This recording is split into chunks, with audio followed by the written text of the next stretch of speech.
how far back does LGBTQ history go? The answer might surprise you.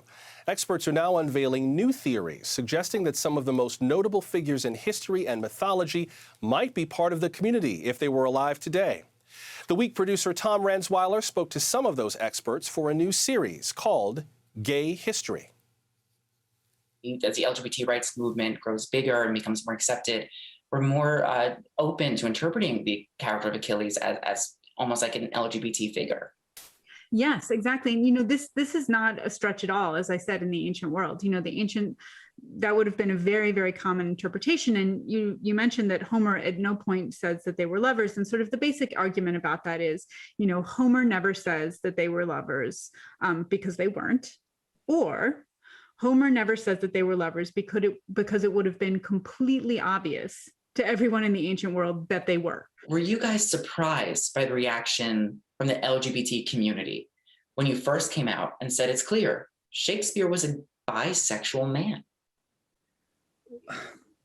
Well, the way in which we've presented Shakespeare's sonnets in our new edition has been gratefully received by the LGBTQ plus community. And we'd even suggest that Shakespeare's bisexuality is in part the reason that he's such a great writer. After a discussion, would you say it's almost certain that Alexander the Great, if alive today, applied to today's labels, would have fallen under the LGBT umbrella?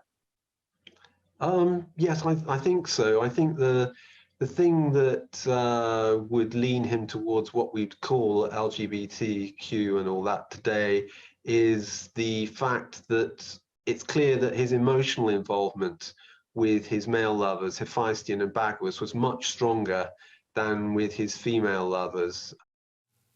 You can catch more conversations like that by searching for Gay History with Tom Ranzweiler on YouTube. That's RANZWEILER.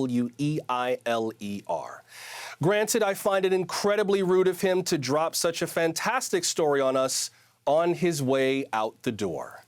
This is his last weekend with The Week. Tom worked with us as a line producer, keeping our program on point and on time. He also ensured that our Britney Spears coverage was on point as well. We are a better show for all of it, and we will miss him terribly. Tom, thank you, and best of luck in your next chapter.